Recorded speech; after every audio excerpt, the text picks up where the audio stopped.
Assalamualaikum, praktikum kita kali ini tentang energi dan bunyi. Nah, yang pertama di sini kita akan membahas tentang air sebagai sumber energi gerak. Alat dan bahan di sini yang pertama sudah terdapat sebuah kincir air sederhana dan juga keran air. Lalu prosedur praktikum di sini yaitu buatlah kincir air sederhana seperti ini. Lalu selanjutnya kita akan amati. Ternyata di sini sebelum kincir air dikenai air, keadaan turbin diam. Lalu yang kedua di sini juga kita akan arahkan keran air pada kincir air tersebut dan kita amati bahwa di sini setelah dikenai air keadaan turbin berputar. Nah, jadi kesimpulan dari percobaan tersebut bahwa air memiliki fungsi sebagai sumber energi gerak. Dapat dibuktikan di sini saat kincir air terkena air, kincirnya dapat bergerak, dan ketika tidak terkena air, kincirnya pun tidak dapat bergerak. Next, praktikum kedua, di sini kita akan mencoba mengenai uap sebagai sumber energi gerak. Yap, di sini telah tersedia alat dan bahan. Yang pertama terdapat panci, lalu juga ada air, dan yang ketiga juga terdapat kelereng. Lalu ada sendok dan juga kompor. Lalu prosedur praktikum yang di sini yang pertama kita akan mengisi panci dengan air. Yap, tuang air secara perlahan pada panci tersebut. Setelah panci terisi air, lalu kita akan mencoba meletakkan kelereng pada sendok dan taruh di atas panci sambil kita pegang. Yap, angkat sendok perlahan. Lalu di sini kita akan mencoba mengamati apa yang terjadi. Di sini dapat dilihat sebelum dipanaskan, uap air belum muncul adanya gelembung-gelembung udara. Dan sebelum air dipanaskan dan mendidih, kelereng pun tidak bergerak ataupun diam. Nah, jika di sini dipanaskan panci yang telah berisi air tersebut, maka kelereng pun bergerak-bergerak. Dan juga terlihat di sini gelembung-gelembung udara muncul ketika air mendidih.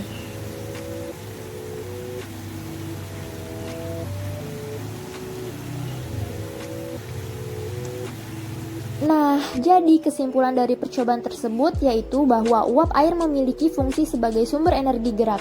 Dapat dibuktikan di saat kelereng ditaruh di atas uap, kelerengnya dapat bergerak, dan ketika tidak terkena uap, kelerengnya tidak dapat bergerak ataupun diam. Next, praktikum yang ketiga di sini yaitu tentang angin sebagai sumber energi gerak. Lalu di sini juga ada alat dan bahan yang sudah kita siapkan. Yang pertama yaitu ada kincir angin sederhana, lalu yang kedua ada kardus bekas, dan yang terakhir ada kertas HVS.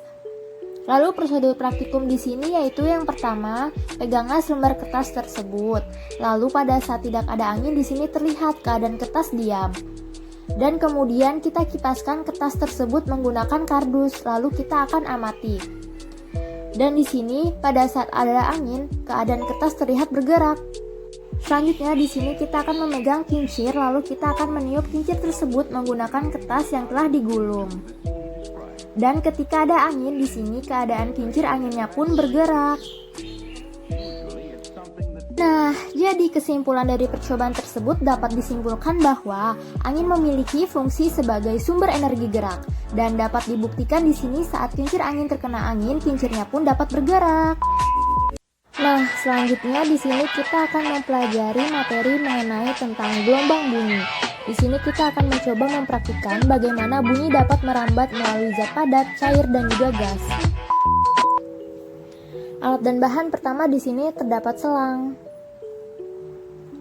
Lalu prosedur praktikum pertama, pegang salah satu ujung selang dan minta rekan untuk memegang ujung lainnya. Lalu minta rekan berbicara, lalu kita dengarkan dan menebak apa yang disampaikan. Next, praktikum selanjutnya di sini telah tersedia alat dan bahan. Pertama ada corong, lalu ada air dan pensil kayu. Lalu prosedur praktikum di sini yang pertama, kita masukkan corong ke dalam gelas hingga bagian bawahnya terendam. Lalu tutup salah satu gelas dengan menggunakan pensil secara perlahan. Dan dekatkan telinga pada bagian atas corong. Alhasil terdengar bunyi yang dihasilkan. Lalu selanjutnya alat dan bahan di sini telah tersedia 2 buah gelas plastik yang bawahnya sudah dilubangi. Lalu ada juga benang Lalu di sini prosedur praktikum pertama, ikatkan benang pada bagian bawah gelas plastik yang sudah dilubangi tersebut. Nah, untuk penahannya gunakan batang korek api. Lalu minta bantuan rekan untuk menarik masing-masing gelas plastik tersebut sehingga benangnya cukup tegang. Dekatkan gelas plastik pada telinga dan minta rekan untuk mengatakan sesuatu lalu kita menebaknya. Nah, jadi kesimpulan dari percobaan tersebut bahwa bunyi dapat merambat melalui zat padat, cair, dan juga gas. Terbukti saat berkomunikasi menggunakan selang, kemudian saat menggunakan gelas yang berisi air, dan diletakkan di dekat telinga, serta yang terakhir menggunakan aqua gelas sebagai bentuk komunikasi. Semuanya terdengar oleh telinga dan penerimanya. Next, praktikum terakhir di sini kita akan membahas tentang pemantulan bunyi. Yap, di sini telah tersedia alat dan bahan. Yang pertama terdapat 2 karton bekas gulung, lalu terdapat juga jam tangan. Lalu di sini juga ada 2 tumpuk buku yang sama tinggi. Lalu juga ada piring dan gabus. Prosedur praktikum di sini yang pertama kita akan melakukan letakkan tabung karton di atas buku-buku tersebut. Lalu dekatkan jam tangan di dekat mulut salah satu tabung. Masukkan. Lalu letakkan piring pada ujung kedua tabung tersebut. Dengarkan bunyi yang dihasilkan dari jam tersebut. Dan ternyata di sini bunyi yang dihasilkan dengan piring dapat terdengar.